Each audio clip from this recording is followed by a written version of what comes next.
Kui te võtate kasutusele Siili tootmismooduli ning soovite hakata operatsioone raporteerima, siis tuleks Siili sisestada ka töökohad või masinad, millega neid operatsioone tehakse.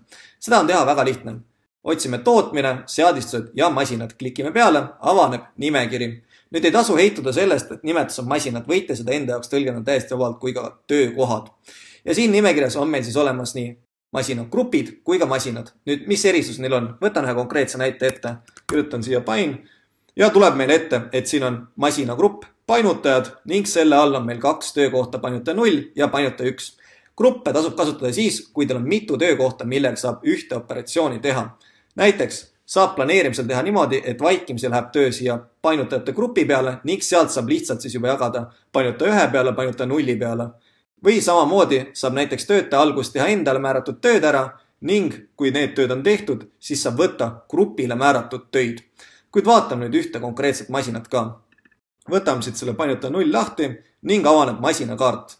Üleval päises kood jällegi, nimetus, alates mis kuupäevast kasutusel, saab siit ära määrata siis selle, et kas tegu on masinaga või masinagrupiga, kaart iseenesest on täpselt sama mõlemale ning määrata ära, mis gruppi ta kuulub, ilusti meil siin painutajad, osakond ja määrata ära, et millistest ladudest võib antud masinaga materjale raporteerida, ehk siis saab ka selle ära piirata.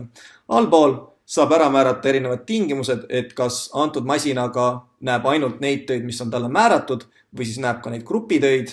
Samamoodi, et kas võib võtta suvaliselt listist töid või peab ta minema esimene, teine, kolmas ja niimoodi järjest minema.